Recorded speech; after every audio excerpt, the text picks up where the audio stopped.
All right, we're tasting another Amaro. We're going to do some Amaro, not the Amaro Montenegro. Easy for me to say.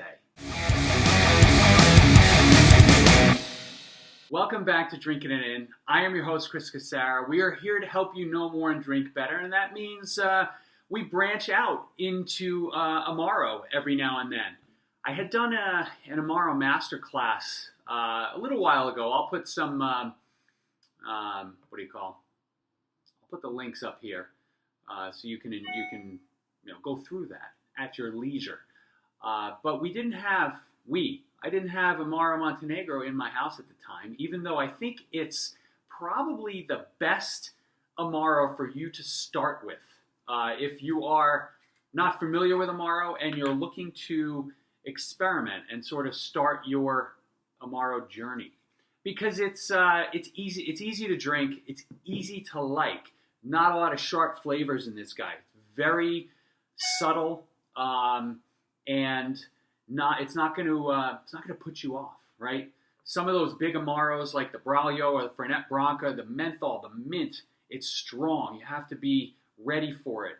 This you could be sipping Amaro Montenegro at any point in time, and it's enjoyable. So if you and it's so good.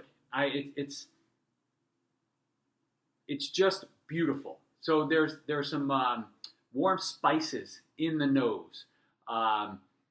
You almost want to say like a mixture of like coriander and fennel, maybe even a little cumin, in there.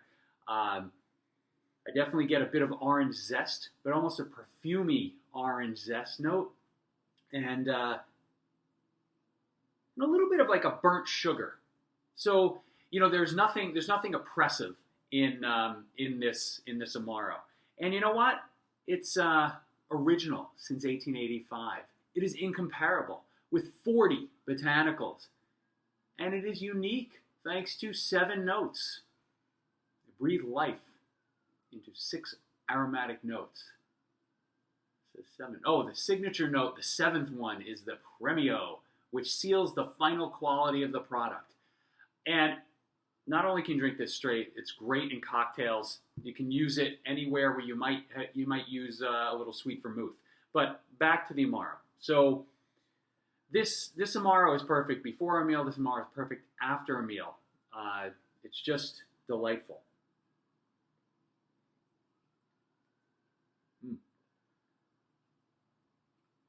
So as I was sipping the nut and inhaling a little more, the note of cola is present. The cola is definitely on the palate.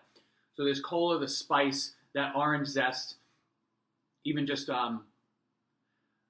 just mix all that stuff up. It's just phenomenal, right? And there's a whole bunch of spices in there. Now, there is a bitter. It does get a little bitter, right? Amaro, after all, it is defined as bitter, or translates to bitter in Italian.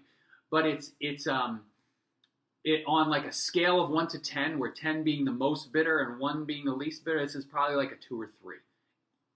You'll know that it's a bitter, but you're not gonna take a sip of it and be like,